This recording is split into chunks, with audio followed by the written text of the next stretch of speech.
Good afternoon. Good afternoon. We're going to be floating again for a few seconds. We'll do an attendance check and see if folks are finally settling in. And also, please let me know if I am audible.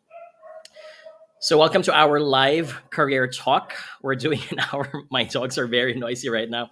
We're doing our weekly career talk, and our topic for this afternoon is how do you work with people that you don't like? Or how do you work with people who don't like you back? And how do you continue building your relationships with them? So, there you go. Finally, seeing some people. By the way, please give us a heart. That will help us improve our algorithm so that it lets other people know that we're finally live as well. We're going to stay for a few more seconds before we start the session. If you want, you can also start typing your questions already. We're live in various platforms today. We are live on Facebook. We're live on LinkedIn. We're also live on YouTube. And finally, we're live on TikTok. Of which, again, I wish that my camera on TikTok is the same camera that I have on my Facebook, because my face is super smooth on TikTok right now. Okay, so let me read a few comments now. So Jason says hi. Genevieve says also hello. Marilyn says hello from Lipa City, Batangas. Would appreciate if you guys type which city, which country, or which province are you coming from. And again, our topic is displayed on the screen. If you're watching this from Facebook, LinkedIn, or YouTube, this is going to be about working with people you don't like or who don't like you. Okay. Shing says hello. LinkedIn user says, how do you work with an arrogant boss? We'll cover that later because that's a subset of this topic. Jean from LinkedIn says hello from Rizal.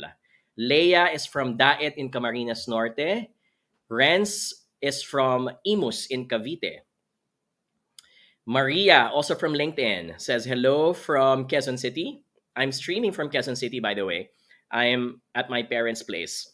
By the way, from those who are watching from the Philippines, could you please type in the chat box what are your plans for the upcoming 5-day weekend or vacation? Because Thursday, Friday, and Monday are holidays in the Philippines, which means this is the best time to unwind. Either you're going to go out to the beach, you may be staying at home, but finally cleaning your closet. And I meant that literally.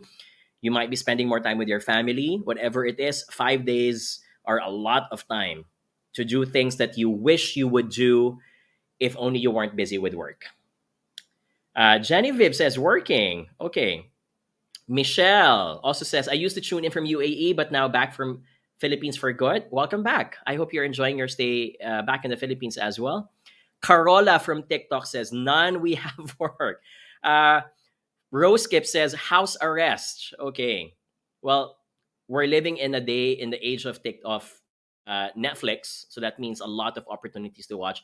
I'm on season 4, episode 1. I haven't caught up for a while of Succession from HBO Go. One of my for me, it's a master class on negotiation. So are there any Succession fans who are watching right now? Watching from Negros Occidental says Chim. Ralph from LinkedIn says, make up for all my long overdue sleep time. Yes, this is the best time to sleep at around 3 o'clock and then wake up at 10 or 11 a.m. with no worries that you have to attend a meeting either on Zoom or because you have to traverse the hells of EDSA because you have to commute. Okay. Mace and Callie says upskill. Let me know what kind of skill are you going to be upskill. Okay. Ima says hello from Merville, Parañaque, preparing for a job interview next week. Good luck for your job interview. Make sure you research properly your company that you're applying for because that's the first thing that they will always ask. Okay. PJ, watching from Batangas, great speaker. Thank you. Bold, fierce, and super helpful. That sounds like a singer. Wilson from LinkedIn also says, family trip in Surigao del Sur. Visit Tinoyan Falls. The Enchanted River. I've seen that a lot on some Facebook and Instagram posts. And Britannia Islands. Okay. All right. I think we're starting to warm up now. So I'm going to open the floor for some questions and we will one by one select questions that we think are going to be helpful for our participants. Remember, sky's the limit as long as you stick to the topic, and that is About your issue with a specific person at work, don't worry. It's going to be a safe space. You can keep the names, you can change the names, you can keep it discreet. I strongly recommend that you don't mention the company if it's a serious issue. And because I do respect privacy of people. And you can also, if you want, you can. So I have your. I don't have. I'm using already my Facebook for my TikTok, so I won't. I was wishing that I can ask you to send it privately instead to me, but it's gonna be hard for me to switch back and forth from different devices. So just post it on Facebook, Instagram, sorry, Facebook, LinkedIn, and YouTube and TikTok, and I'll be able to catch it. Nightcrawler says, "Oh my God, finally, Sir Jonathan, you're first in your live." Okay. Rodel also says, "Hello, watching from Antipolo City." Okay. Okay. You guys are okay to start? Let me just sip my cup of coffee. My fourth cup of coffee, by the way. Not proud of it. I think it's bad to have too much of it. Okay. Um, let me cover this question now. This is from 𝗖𝗔𝗥𝗘𝗘𝗥 from Facebook. And 𝗖𝗔𝗥𝗘𝗘𝗥 says, "I'm in Quezon City working with people who are in their mid-late 20s. So that means these are either Gen Z or early Gen Y. How can I be tolerable with them when they should have known the task because it's in the job description and they are accepted in the company? I'm the nurturing type of worker. Any tips to answer them calmly and be more tolerant?" Okay, 𝗖𝗔𝗥𝗘𝗘𝗥, let me rephrase your question because I think you're referring to people who are in. Number one, I think there's a hint of judgment here, and that is the younger they are, the less considerate they are about their responsibilities. And when you mention here, they should have known the task because it's in their job description. Maybe your issue is sometimes they are given certain projects and that they complain or that they ask why are they the ones being asked to do it when it's something that they should have known from the start. Two things. Number one, sometimes I go to science, and science tells us that the younger the person is, the frontal lobe cortex, right, is not usually as developed as adults. And this is something that I just found out a few years ago. Because of that issue in our brain not being fully developed, the tendency of a person is to not think about others as much, meaning the person tends to be more self-centered. And so it's all about me. What's in it for me? Why should I do this? Right? And again, I'm going to raise the issue that I am concerned that after the pandemic, we have loosely used the definition of mental health, exaggerating it as an excuse that the moment we don't like doing something, we initially dismiss it as something that involves, I'm going to be stressed, I'm going to be anxious, and therefore it's going to affect my mental health. Therefore, I want to quit my job, or therefore, I don't want to do this anymore.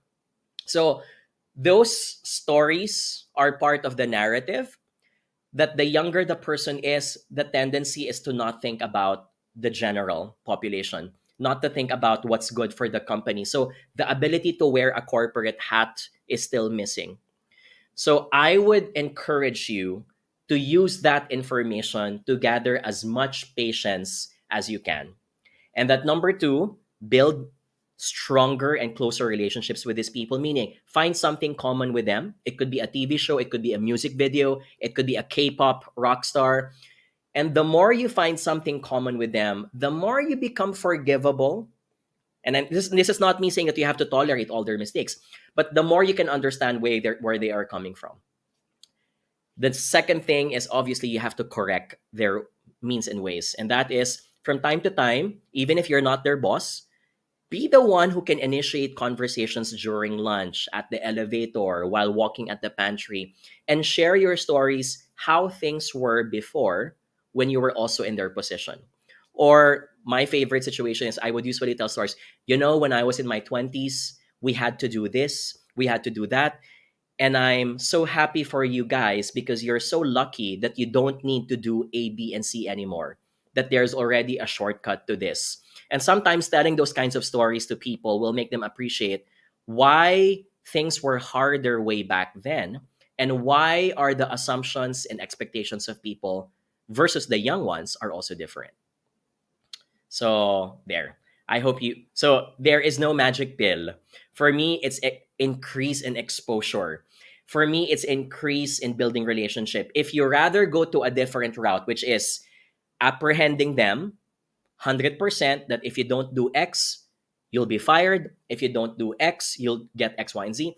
Penalties don't work as much for younger folks. In fact, the more that you impose penalties to them, and research can establish this, the more they become rebellious, and the more that they have the courage to believe that I can move to a different company afterwards. So there. Okay. Thank you for the question, 𝗖𝗔𝗥𝗘𝗘𝗥. Let's look at other folks. Let's see if you have any other questions.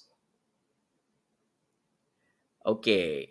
Let me read this comment, by the way, from Mac. He says, if you're a professional, it's not about whether you like a person or not. The question is whether one is performing or not, or acting professionally and within the norm or not. I agree with this, but I will challenge a certain part of this, which is it's not about whether you like a person or not, because it's hard to separate professionalism versus personality. It's just hard.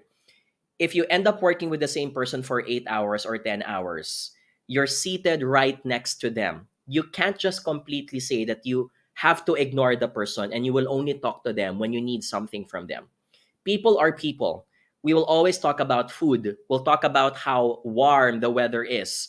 And so these are parts of the conversation that you also have to build up with your seatmate.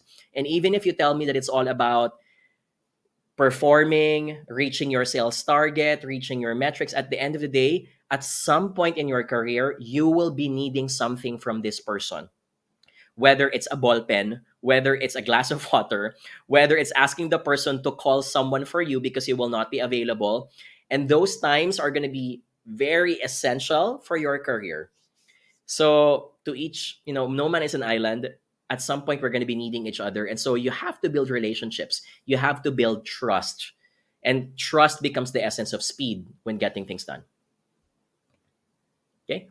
So thank you. All right. Let's look at some more questions. I have another here from Ryan. Guys, your sentences are so long. It always reaches my chin. So here's a question from Ryan from LinkedIn. Question is, I am working in Makati as a brand officer. I am the only Generation Z. So Generation Z, the definition of that is you have to be at least 27 years old as of 2023. 27, 26 years old below. Okay. And I feel that my ideas and my manager's idea and perspective are not matching, are not meeting. She gives feedback on my output too late. I'm starting to lose confidence in her, specifically in her decision making. What should I do? I am starting to want to leave the company.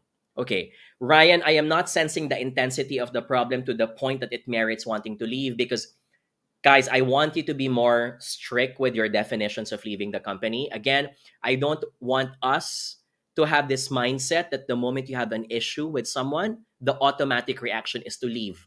Leaving is one of the hardest things to do. It's a costly investment. Okay. So, but when Ryan says that the manager's idea and your perspective are not meeting and she gives feedback to my output late, I wish I can get more information here. But if I were to answer the question about not being on the same page oftentimes with someone, two things. Number one, I would do a heart-to-heart talk with that person and ask myself, before I do heart-to-heart talk, I would first reflect on myself and say, am I not agreeing with this person because what she says is exactly the opposite of what I want to achieve? Or is it because I have personal biases that I don't like this person, such that everything that they say, even if it makes sense, I still don't like it? Can I get an exclamation mark in the chat box if you can relate to that? Have you had those kinds of, I've had those kinds of moments wherein the person in a meeting is saying something brilliant, but I just deny that it's brilliant because I just don't like them. So I will make excuses thinking of the loopholes about their proposal. So Ryan, can you first clarify and manage your bias? If maybe the issue is not the person's idea, maybe the issue is the personality. Maybe the person is reminding you of someone that you don't like. Maybe they're reminding you of a certain religion, political affiliation, or another person in the past that makes you cringe or makes you feel awkward about them. Because if that's the case, then the issue is not the content. The issue is you not liking the person. So that's a totally different story. But let's go to the second part, which is okay, the person's ideas don't really make sense. The person's ideas don't jive with brilliant ideas. So whenever you have to reject or challenge the person, including your boss, can I suggest you that you have to change your choice of words? So usually when we reject someone, our formula is reject and then we dismiss the person's thoughts. Okay? And then what I would say, oops, can I just check why screen, by the way, is not working? My Can I, by the way, sorry, TikTok folks, could you please give me an exclamation mark if you're seeing screen? I'm not sure if you can see my screen because I'm not seeing my video. Anyway, all right. Anyway, so instead of using the formula reject and dismiss, use the formula appreciate and then challenge. I'm going to repeat appreciate, then challenge. What does that mean? When we reject someone's idea that we don't like, we would usually say, we've done that too many times. That's not enough. That's not good enough. And then we reject. So instead of saying that, use the formula, John, I understand where you're coming from. However, blank. And then say what you need to say. Or say something like, John, I see why you had to say that. Or I can feel you on why you said that. And then challenge the person again. You see the difference? So this time you appreciated the person, but you were able to reject the idea. And those two things are different. Rejecting the ego is different from rejecting the idea. And you don't want the person to feel that the idea and the ego are all the same. They can be separated at the same time. I would also say sometimes, I can understand why you're feeling this way, Jonathan. However, we still need to do X, Y, and Z. So I would say something like that. So I would appreciate the person and then I would reject. I will also say something, okay, can we park that idea first? How about we consider A, B, and C? You see what I did there? Or another way of challenging them is to say, John, when you said X, may I repeat what you just said? Did I understand it correct that what you meant is A, B, and C? And then clarify it first. And then if you really got the same idea, then that's the time that you can reject. So there is a way of changing your choice of words such that even if you may not like the person, you're rejecting the idea to keep yourself professional, but you're not dismissing the personality involved. Okay? So there. Ryan says she gives the feedback on my output too late. Ryan, I would recommend a one-on-one discussion with your manager and say, boss, or whatever you call your manager, and say, I appreciate the output. I appreciate the input that you gave me. However, is it possible that you can give it to me as early as you can by X o'clock in the morning or X o'clock in the afternoon so that I can work on them? Here's my problem. I think the reason why most of the time we tend to complain about our managers and our colleagues is because it's easy to talk about them on social media. It's easy to talk about them with our friends, but you have to ask yourself, do you have the courage to confront them and let them know that you have an issue with these people? Because if you don't let them know, many of them will have zero idea that you have an issue with them. People are not, they're not gonna guess. They're not magicians or telepaths who will understand what's going on in your mind. So you have to tell it to them. Now, I'm sure a lot of you are going to say, but John, you don't know my boss. If I say something about what she does at work, she's going to take it against me. She will think that I'm challenging her authority. And yes, that's a possibility. But you have to take that risk versus being quiet, being silent, and forever holding your peace and complaining every day on social media. There will be bosses wherein sometimes the best route is to not say anything about it. I get that.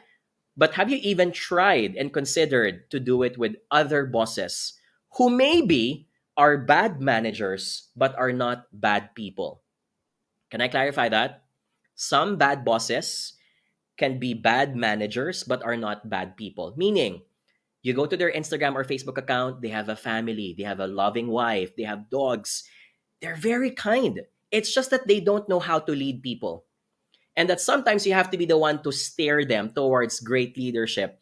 by asking them for a one-on-one meeting, telling them what your issues are, and maybe there is a chance that they will tell to you after the discussion, John, I'm sorry for what has happened. I didn't realize that I was doing that. Let me do X, Y, and Z moving forward.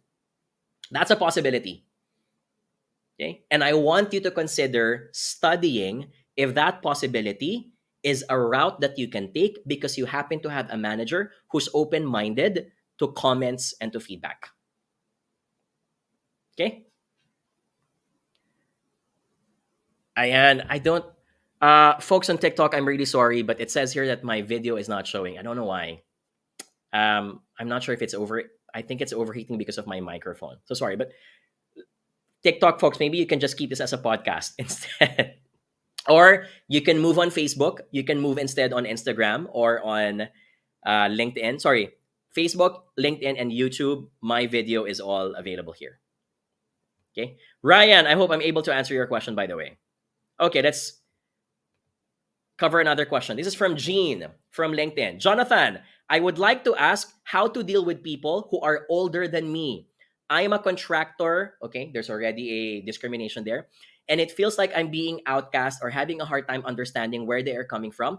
I have a light personality and started to think what I should do to catch up with them. Example, I am turning 27 this year. So, Jean, could you please clarify when you said you are a contractual or a contractor, meaning you're not a full-time employee in the organization? If that is the case, then it's normal to feel that sometimes there are certain information that they are not sharing with you. And I want you to bear in mind to not keep that personal. So when they keep information from you, it's not because they don't trust you. It's because part of the policy of most organizations is to keep information only among full-time employees who are sanctioned by the company. And sometimes there might be confidential information that they cannot share with third parties, including contractors, contractual, freelancers, etc. Okay? But if your issue is because they happen to be older, you're having a hard time understanding where they're coming from. It could be their lingo. It could be their priorities. It could be their objectives or their metrics. Maybe the reason why they're speaking a different language is because their goal is sales. Your metrics, on the other hand, may be from operations. And so it's really normal that you don't meet on the same page. I would, however, again, build a better relationship as much as you can. During meetings before they start, I would make some small talk with people, even just for 2, 3, or 5 minutes. And the reason why that works is because, again, my ultimate goal is to find something common with a person. Also, the more you talk to the person and the more that they listen to their voice, the more you become familiar to them. And here's the interesting part. What science tells us is that just the mere fact of seeing someone on a daily basis, looking at them and hearing their voice, you become more likable. Can I get an exclamation mark from our participants if you can relate to that? That is one of the pillars of likability. One of the pillars of even building romantic relationship is what we call as frequency and proximity. So just the exposure to someone, seeing their face, listening to their voice as frequent as they can, it increases your likability. It therefore helps manage any potential friction between you and the other person. Okay. All right. Okay. Another question here from Marivic. I have coworkers who are very good in gossiping, even posting blind items on Facebook, referring to someone, affecting the integrity and mental health of their subject. These people are very toxic. How will I deal with them? Oof. This question has lots of philosophies embedded. So this is my personal take. If the gossip does not involve me, I would not involve myself with the issue. If it involves someone, however, that I know, such as my friend or my seatmate or a colleague that I think is being unfairly treated, I would approach the person and say, hey, are you aware that someone is posting, as long as I'm sure that this is the person being talked about, I'm going to tell them that I think that there's someone gossiping about them on Facebook or on social media. And of course, I would strongly recommend, if They think that the issue is damaging their reputation to the point that they're being judged unfairly, meaning some projects are not being approved, certain work are not being rated as high as they should be just because people see them differently. And that I think is unfair. I think the person should confront these folks. If it becomes so rampant to the point that it involves multiple people, meaning the gossiping involves 3 or 5 personalities, as if it's like a gossip girl type, that there's a news bulletin, or if it becomes like a Bridgerton type of gossiping, it's something that I would take it as my responsibility to raise to HR, because it has come to a point wherein the morale of the entire organization is getting affected. Okay. But if it's a small time, one time, and if it doesn't involve me, not because I'm being selfish about it, I would not yet dip my nose into it for reasons that there might be other stories or background concerns that are yet to be known. And I don't want to be that person who has this messiah complex thinking that he can save everyone from all those issues. Okay? Okay, I have a question here from TikTok. Question from TikTok is from R. Question is, my manager keeps on changing the timeline just because he doesn't want us to do nothing on work time. This is me, but only because I think I can pull it off. But what I would usually do if a manager keeps on changing the timeline is I would confront them. And I would tell them, boss, I understand that certain things need to be changed, but I also want you to know that every time we do some changes, it also affects X, Y, and Z. And sometimes you just need to inform your manager what are the consequences. Sometimes they're blinded to these consequences. They're not aware that they happen. And the moment you inform them, they feel guilty about it. They feel that they should have done better, wishing that they would. And just informing them that you are monitoring the issue means that it's something that can mitigate them from repeating it in the future. So I hope that you guys don't feel disappointed that most of my advice is all about confrontation here. But the reason why I'm very passionate about that is because in Filipino culture, in Asian culture, we often use the silent treatment approach. And that's not going to work in a business setting. In a business setting, you have a lot of allowances. You have guidelines of the company to protect you. You have HR to protect you. You have professionalism as culture to protect you. So you should not be too conservative not to talk to people if an issue is happening. Otherwise, then you can just keep on complaining, but you don't have the right to feel unfair because you haven't even spoken your mind. You have to speak up when you need to speak up. Okay? Ooh, another question from Jason Campos on TikTok, and he asks, what is your take on people who are so nosy about your salary? I'll just easily dismiss them and I say, I understand why you're curious about how much I'm taking, but it's a private information I'd like to keep for myself. Thank you. And that's it. If they keep on asking it again, it gives me the license to ignore the person when they ask about it. Okay? I'm going to flip the coin. In some countries and organizations, by the way, salaries are actually declared. Not the actual amount, but the range. And the reason for that is because when people are aware of each other's salaries, at least the range, they know how much is the person worth in terms of what they are expected to deliver. And so people are more responsible and accountable to what they should be doing. It also makes people aware of what they can aspire for in the future because they know that if they do well, this is the future potential salary that I can take. So that's another debate of whether companies should reveal their salaries. But personally speaking, I think from an Asian culture, which I have nothing against with, we're very particular about keeping how much we make because it defines a portion of who we are and our identity. So I'll just ignore the person if they keep on asking it. But if they ask me why, I'll just simply say off the bat, it's a private information that I don't want to share with others. And I don't also need to know how much you're earning as well. Okay? All right, let's cover more questions. Okay, Jello. Ooh, this is something that I have lots of stories with. I wanted to ask how to deal to work with other nationalities as I am now currently working in the food and beverage industry here in Dubai, especially folks who are younger than me. Thank you. Hope to see this comment. Jello, I hope your question is more specific, like what is your particular issue when it comes to working with other nationalities and age.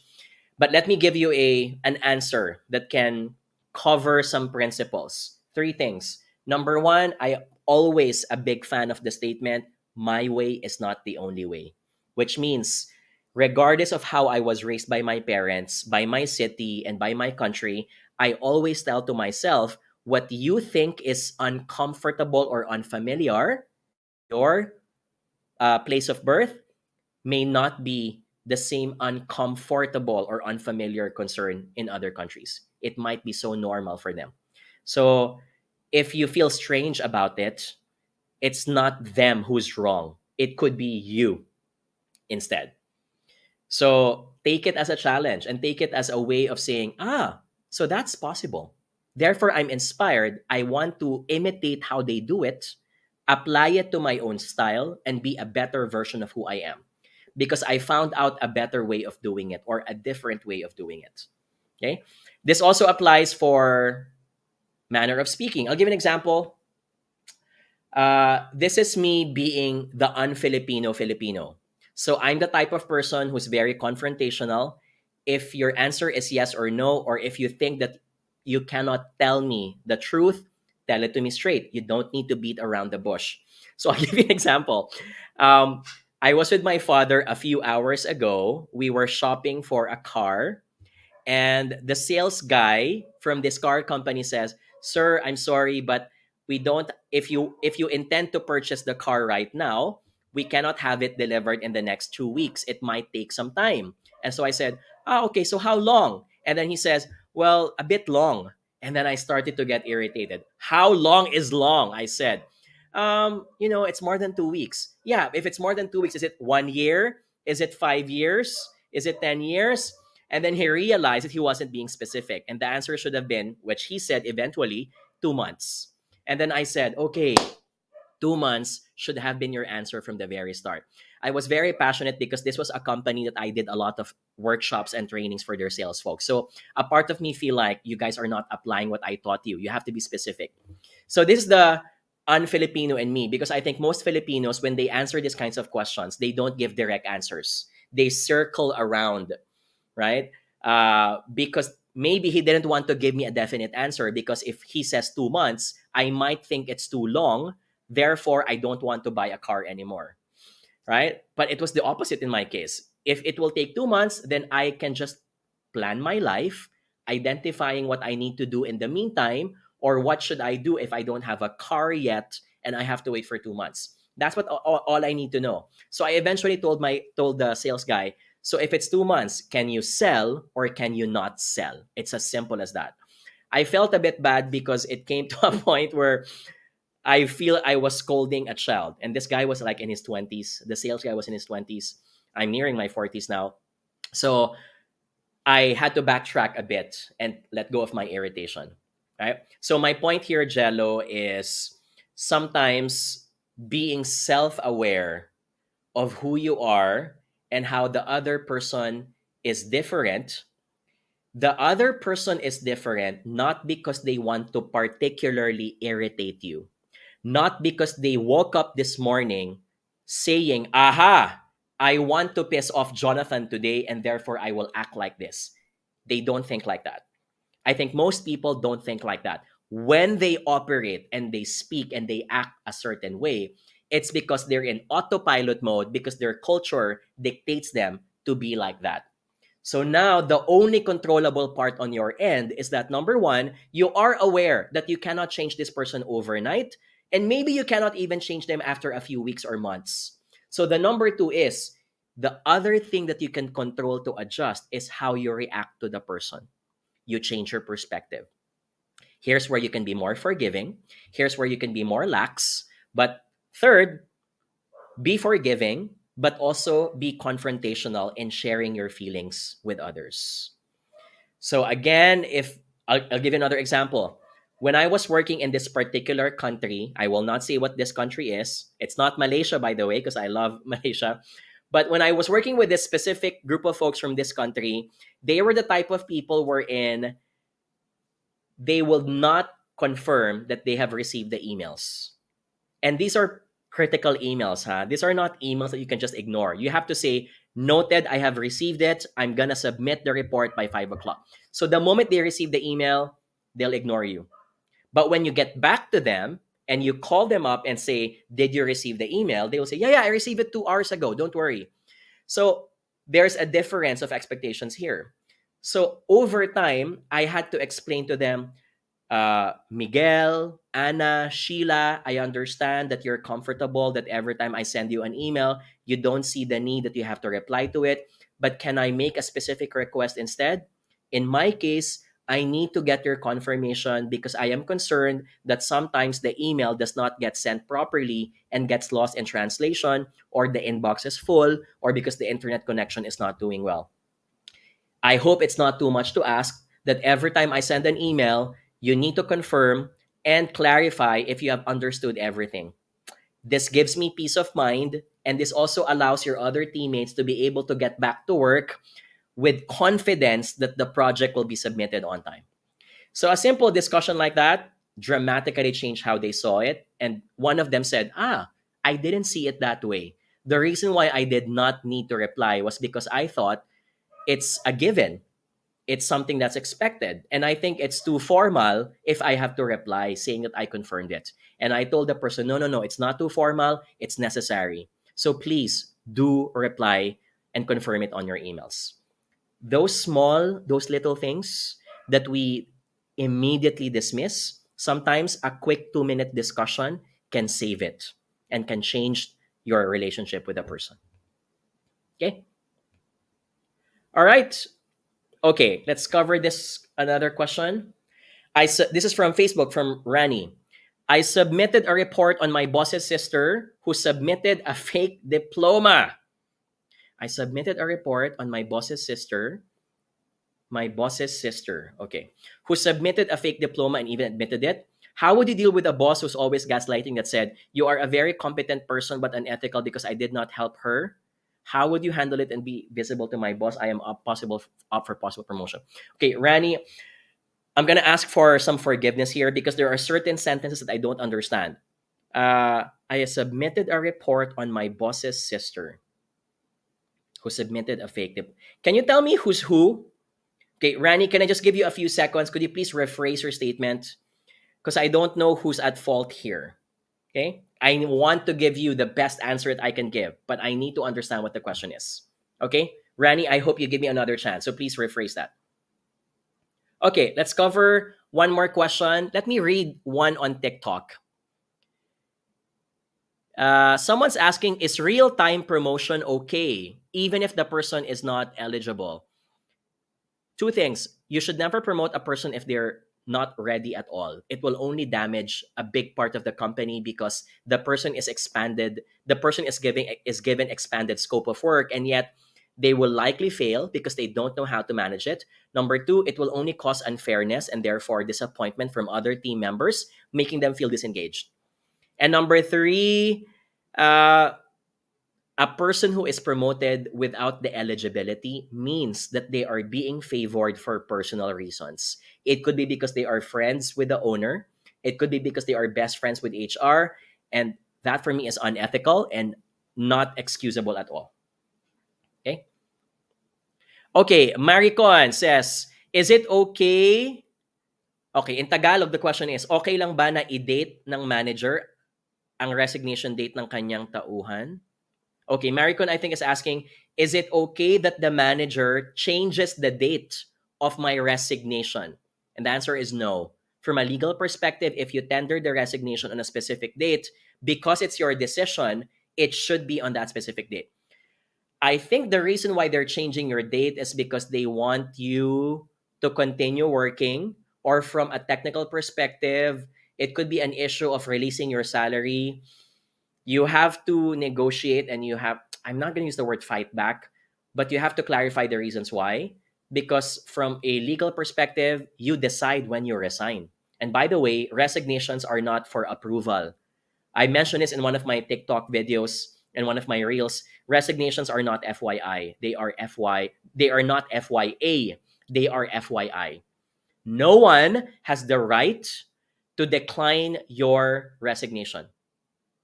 The only catch that you need to cover is that when you resign, you are still bound to follow the rules before exit. And that is, you have to return the laptops, you have to return the car.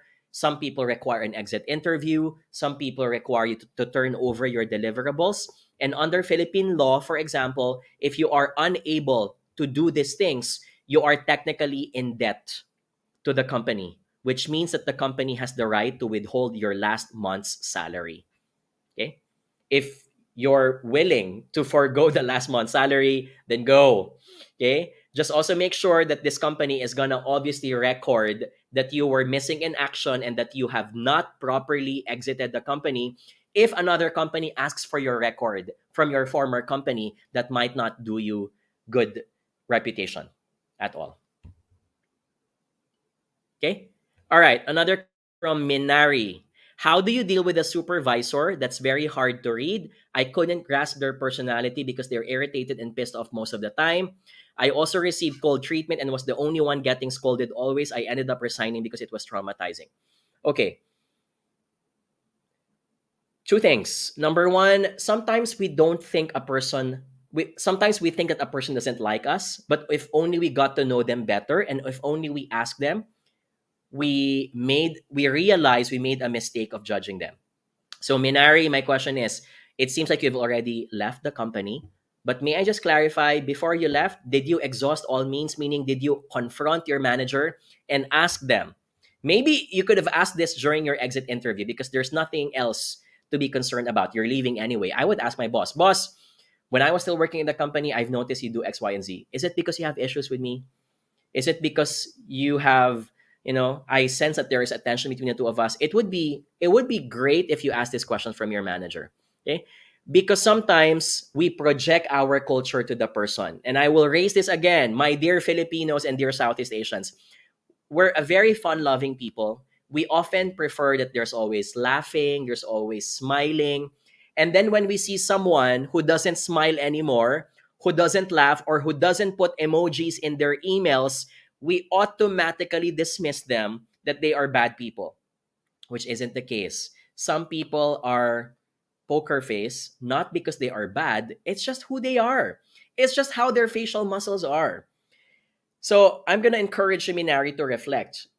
Is it really the boss who's bad or who's cold? Or is it you who's demanding them to be as cheerful or as delightful as you are? Okay? So that's one thing to consider. Number two, I would take the professional route. I've had bosses in my life wherein I never had a personal relationship with them. We never talked about Netflix. We never talked about dogs. We never talked about vacations and trips. But I stayed with the same boss for 3 years. I think I did well. I think I was able to get the job done and I learned a lot of things. And sometimes it's a matter of asking yourself, do you really need to look for a friend from your boss? There are a lot of other people in this world that you can get your friendships from. You don't need to burden someone at work. I mean, it's a bonus if you happen to find a friend with someone at work. But if it isn't, I don't think we should be asking too much that the person has to feel like they're part of our family.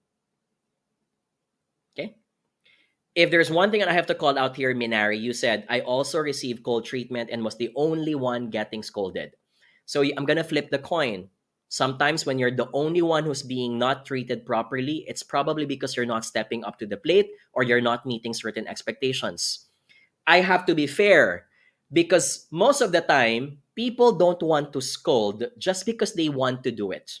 There are people who power trip, I get that.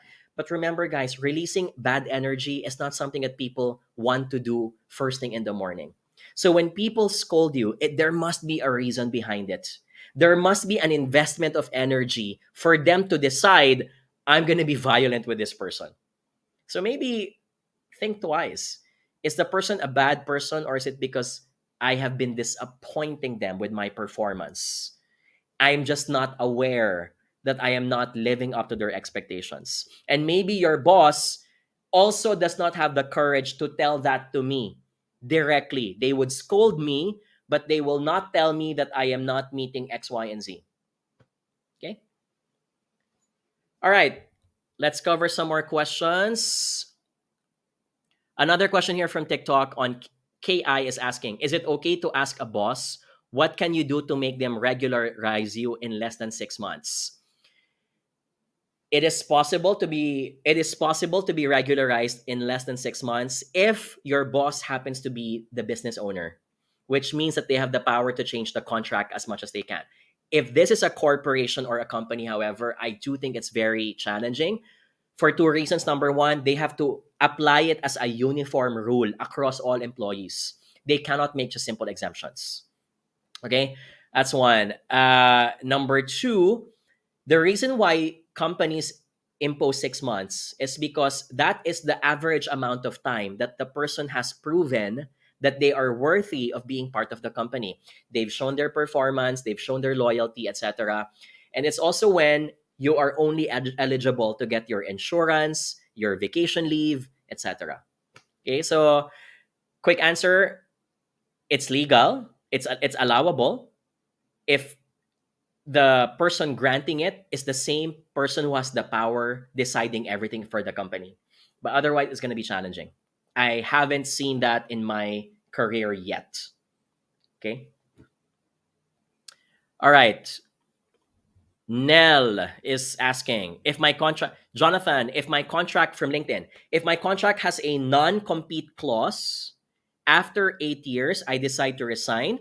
Is the company allowed by law to impose a non-compete clause when I get my last pay and benefits? After 8 years, I decide to resign. Is the company allowed by law to impose a non-compete clause? Okay.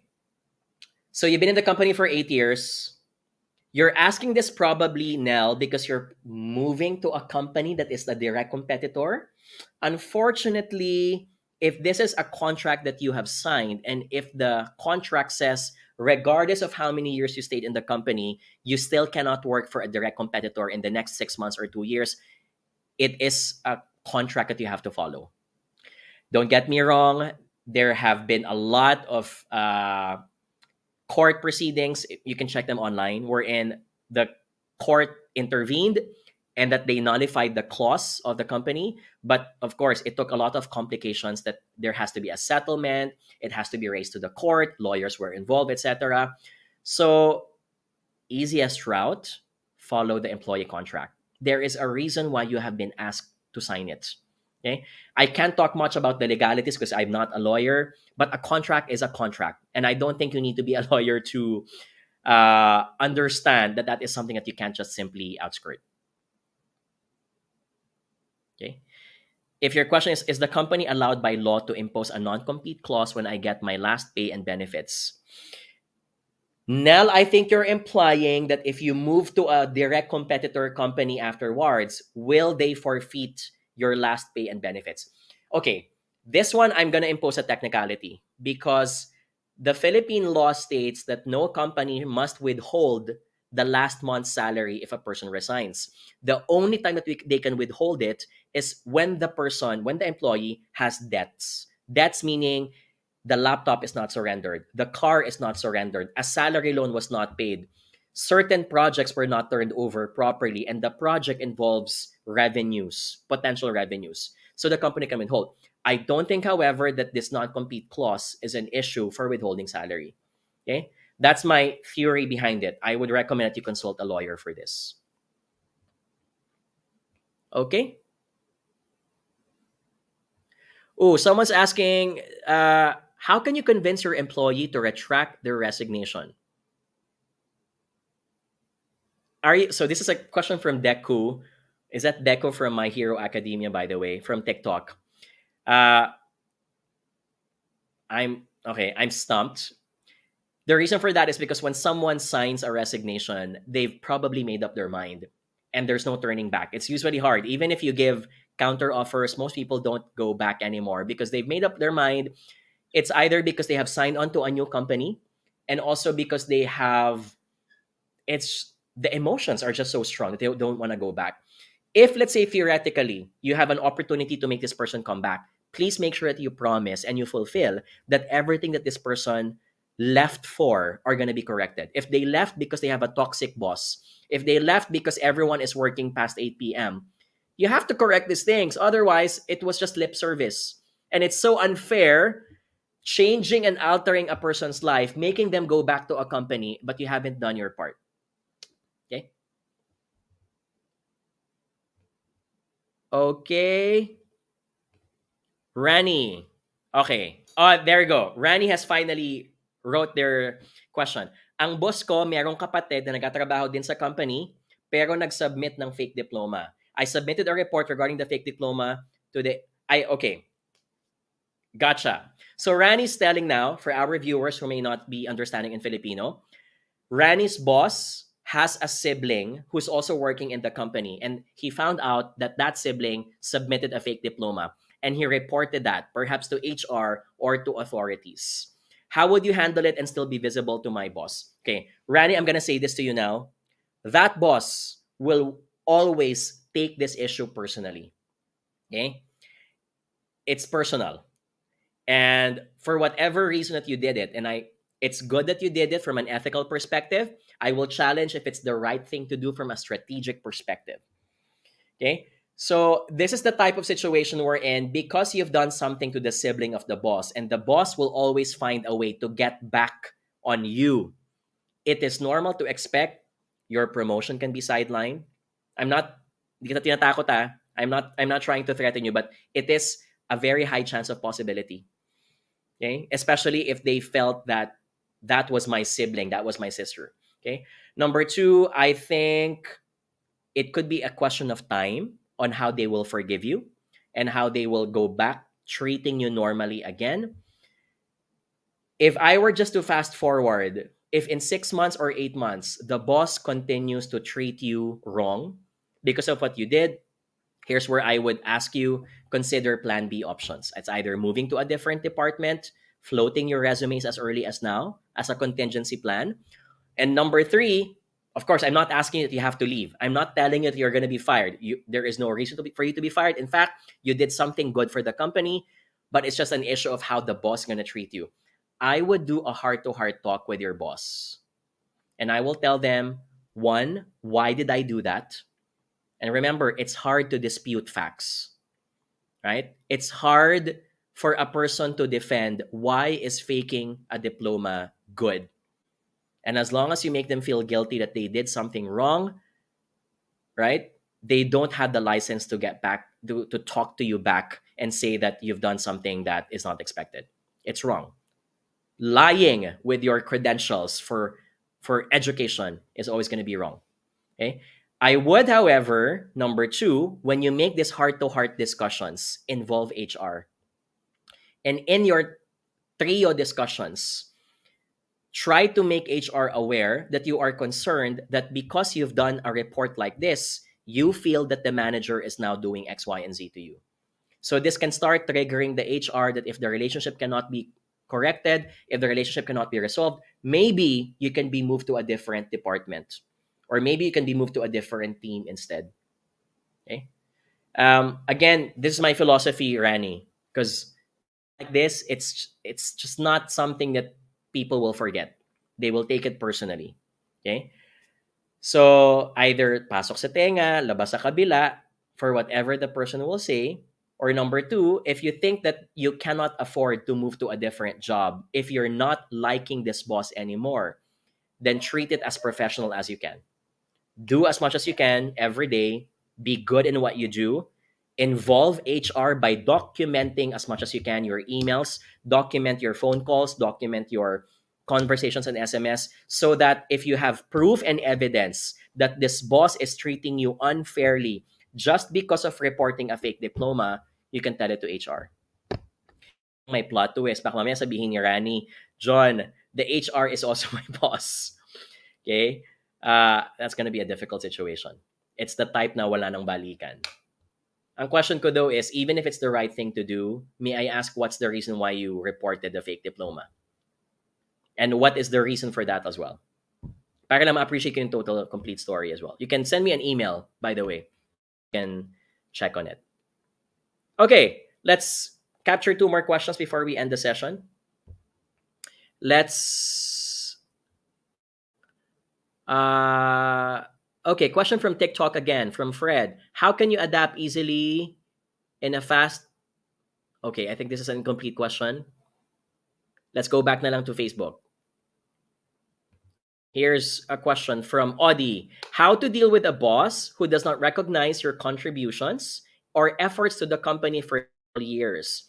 Is it already a sign to move on even if you like or love what you do? Okay, last sentence. You love what you do. Totally not a reason to resign immediately.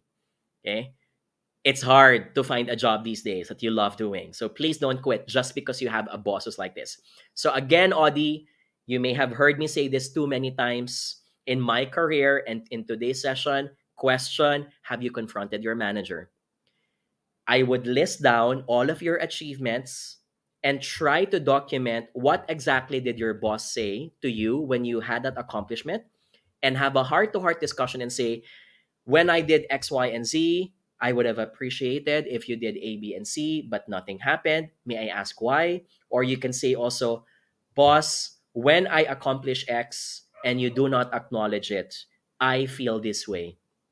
And I'm the type of person, if I may request, that if I've done something, my love language is words of affirmation, it will be engaging, it will inspire me, it will lift my mood if you can just give me a tap in the back, a pat in the back, or congratulations will also be appreciated. Sometimes, literally asking for these things from your manager, maybe they're just not the type who's chummy chummy. They're the type who finds it corny if they congratulate you, if they're applaud. And if someone tells it to their face and say, "Can you just do it because it's something that what we're looking for?" If you tell it to them and they find and say, okay, it's not my personality, but I'll do it because I care for you and I want you to feel happy, then maybe there's an opportunity for the person to change. Okay? So, Audie, check on that first. How is the personality of your boss such that they don't recognize? Number 2, one litmus test is to check, are you the only person in the company that they're not recognizing? Are there other people in the team, once they've accomplished something, the manager talks up and celebrates it? So if that is the issue, you have the license to confront. So list it down, make some anecdotes. Boss, I've noticed, for example, last Friday, when Anna did X, Y, and Z, you celebrated it by sending an email to the rest of the team. I'm wondering, when I'm able to do the same thing, it doesn't seem that you're the type who celebrates these things. And then make a disclaimer. The disclaimer being, I don't want to sound like I'm a kid, candy was stolen, or a daughter whose attention is not given enough by the mother because the mother has favoritism. But I just want to let you know that one of the things that make me feel inspired with my work is when people appreciate what I do, or at least when I get feedback that my job has an impact to other people's job. And if that is the case, I will appreciate if you can also tell that to me. Right? I would do that type of confrontation. It's not a tall order to ask. It's not being demanding na kailangan palakpakan ka. It's not being demanding to ask for applause. I think in situations today when people are not easily heard because there's clutter of attention everywhere, I think it's the duty of manager to appreciate people as much as they can. Okay? It's an expectation, it's a necessity, it's a non-negotiable activity that you should be doing as a leader. Okay? All right. Let's answer one more question before we end.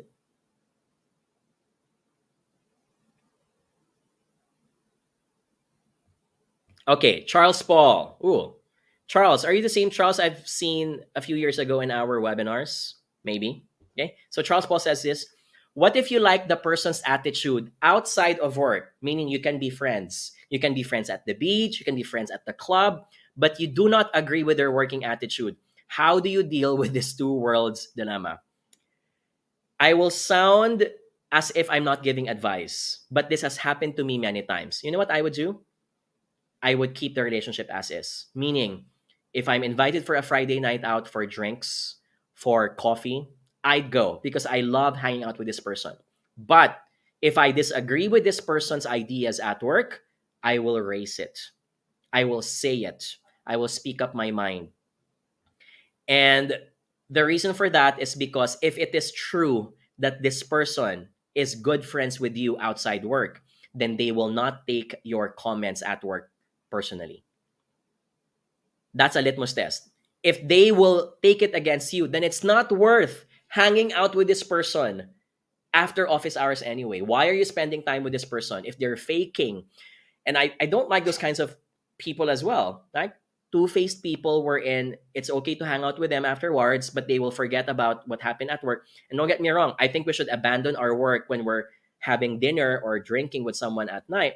But if it involves, let's say, ethics, if it involves, let's say, treating someone wrong. Let's say, for example, this person shouts at janitors or at vendors and curses during meetings. I'm not the type of person who will want to hang out with them afterwards because you cannot separate the integrity at work versus integrity as a person. Okay?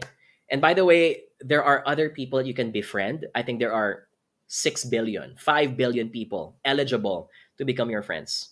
I would spend my time looking for other friends that I can hang out with. The reason I'm also saying this is because you don't want to stress out yourself that you have to walk on eggshells, switching your perspective about this person. That's going to be hard. I don't want to hang out with a person and say, okay, time to switch my friendly hat. And then when you go back to work, you have to say, okay, time to switch now my work hat. And I will now be X, Y, and Z because he does it differently. I think it's unfair. I think it's stressful. I want to have a friend wherein we work and we have the same philosophies, but I'm also comfortable to hang out with them because we agree with a lot of principles in life. So if I were to make a Venn diagram, I can keep on working with you, even if I don't believe in what you do. I will correct you if you're wrong, but I will work with you professionally. But I can decide not to hang out with you afterwards. Versus deciding that you turn a blind eye on what they do at work. And because you want to keep the friendship, you put friendship higher priority at the expense of sacrificing your morals, sacrificing what you think is best for the company, sacrificing your definition of performance just for one person. I don't think it's worth it. Okay? Oh, someone's asking, is there a season 3 for our podcast? Yes. You know what's our big issue? It's time. My issue is my brother is so busy with his furniture business that I am trying to find a way to look for a different partner to co-host that podcast, or I do it solo. And right now, we're also very busy. So I appreciate you guys are asking for the 3rd season of the podcast, but we will find time to do the the 3rd part. Okay. I hope you guys wait. Okay. All right. Let's answer more. So, okay, I have time. My gym only starts in an hour, so I can read some more questions. Okay. Paulo says, I was hired in a company and I signed already the contract, but not all of them. Half day lang ako tapos isinoli ko yung contract. However, they just emailed me for hearing because I didn't continue. Pumunta ako sa office and have a certificate for health issue. Bakit hindi ako nakapagpatuloy? Tanong ko lang, pwede ba mag-react sa ibang company? Okay, Paulo, are you asking that because you have not fully signed the contract, can you move to a different company instead? Am I correct with your question? Tanong ko lang, pwede ba mag-react sa ibang company? I'm taking that cue. The last sentence meaning, because you have not fully signed the contract, is it okay to continue instead my application for a different company? Okay, Paolo, 2 things ha. Number 1, the idea that you're not committed fully to a company says something about what are you treating the job for. Okay? I want you to be committed because jobs have to be taken seriously. That's 1. Number 2, it also sends a bad impression. Technically, you can. because you have not signed the contract. You can always go back and say, sorry, I changed my mind. But this is not a good impression to make to any employer, and employers can talk with each other. You can be remembered as that guy. Paulo, I remember that guy.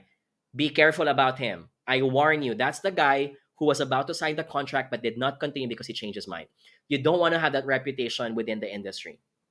Okay? But to cut your long story short, if you have not signed fully that contract, technically you have a reason not to continue. It's just odd. It's just not conventional that there's a sheet of paper with a few pages signed and other pages aren't. Okay? You need also be respectful to give them a real reason why, a proper reason why. And usually a good reason could be health. It could be because it's an overseas work and I can't say no to this opportunity and it's a permanent one. Fine.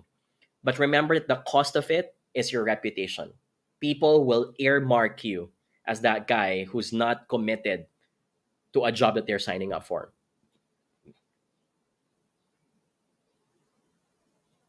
Paula's asking, will they be able to track if I abandoned? In the they can if they ask it from the other company. Technically, yes. Ooh, Gerald. Okay, this one's an easy question. It happens to a lot of folks.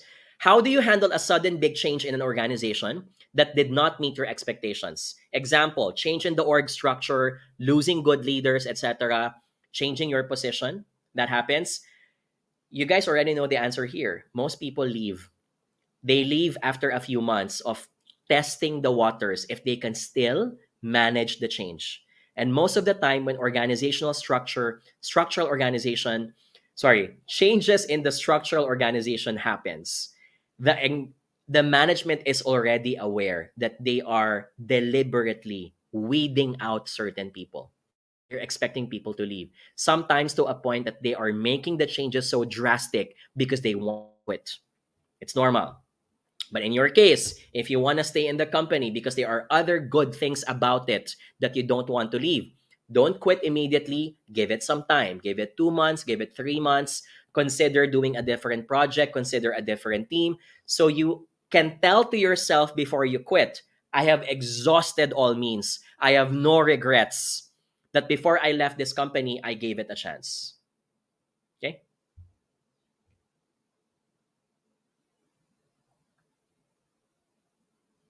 Okay, last question. This is really last, guys. This is from TikTok. MC Dinoy says, how do you handle a boss that makes you feel good even if with other people? I am considering to resign. Again, heart-to-heart confrontation. I will tell to my boss and say, boss, napapansin ko po, I've noticed that every time I say X, whenever you answer to me, you say it in a very condescending manner. Your choice of words make it sound like I am not smart enough. Your choice of words make me feel that I'm stupid. And I understand I may have certain shortcomings and I know that I'm doing something about it, but may I express my feelings every time you say those things, boss? I feel hurt. I feel that these are not the words that I deserve because I'm also exerting my best, etc., etc. I don't want you to quit. Again, guys, this is my number one concern. Quitting is not the only option if you have an issue with someone. Confront the person, confront other experts, talk to HR, all these things. Leaving and quitting should be your last resort. And also, don't quit after 2 weeks or 1 month. Give it time. Ibabad nyo muna yan. Time is an important factor here because there's going to be a lot of things that can happen, right? There's going to be a domino effect afterwards. But if you do not confront the person, not everyone is going to guess that you have an issue with them. You have to tell, you have to speak up. Okay? Let me answer this also, quick lang, from TikTok. Does having a performance improvement plan synonymous to being out? Yes or no? Yes, because some companies only do it when they know that this person is about to get fired because they're not performing. But number two, I know a lot of multinational companies wherein firing a person is their last resort. So a PIP or a performance improvement plan is simply a way to handhold and to mentor and guide them so that they get back on track. So it depends on the company. If this company has a reputation for using it to let go of people, likely you're being managed outside. You're being managed out. Most companies, most multinational companies that I know don't. Right? I've done it before to one of my employees when I was working in a company. And it was not because we were about to fire her. It was simply because I cared for her, and it's a way of telling her that you need to step up. You're not meeting expectations. It's a way to send an alarm to take it seriously in case you don't see the smoke yet. Okay? All right. I'm going to end this session now. I hope you guys are. Can I get an exclamation mark if we learned something? I hope if there's anything that you were able to absorb, you can't just be silent if you have an issue with someone. You have to speak up. You have to confront. And yes, confronting is hard because not everyone is open-minded, but you have to consider that at least 50% of the population, half of that population, is going to be open-minded to listen to you. Rather than dismissing that they don't want to listen, consider it as an option. Okay? All right? Before I end, invite you, as the Holy Week is about to start, if you have time, please browse through our website. We just opened the registration for our tickets for our upcoming workshop that's going to happen this April. So we have 5 workshops that you guys can join. On April 27, Leadership in Hybrid Work Era. And afternoon of April 27 is Level Up Your Social Media Marketing. April 28, How to Manage Irate Customers. And then April 29, Boost Your Confidence in the Morning and Email Etiquette in the afternoon. If you're interested, you can just log on to our website, jonathanyabut.com, to get your tickets. Okay? All right, I'm gonna log off in a while. Let me just, sort out my screen because I'm being covered. There you go. Oh, someone's asking, John, I cannot attend your sessions because I'm not in Metro Manila. Can I show this instead? If you can't attend, then you can just catch our recorded webinars. You can also go to our website. We have 5 topics: leadership, boost your confidence, email etiquette, how to manage customers, and virtual selling. These are recorded webinars you can capture. It's only 499 pesos per course, and you can catch it anytime as long as you have internet connection. So that's also an option for you guys. Okay, thank you for joining our session. I hope you were able to learn. Catch you all next week. We're planning to make this as frequent as we can. It's a way for me to distress from a lot of work. It's really, some people might think I'm doing it because it's a chore or a job. I feel more distressed whenever I do these things because there is no greater feeling in the world but to share what you know and realize that someone's life can potentially change because of the advice that you give. So thank you for tuning with us. See you next week. Have a restful Holy Week. Bye, guys.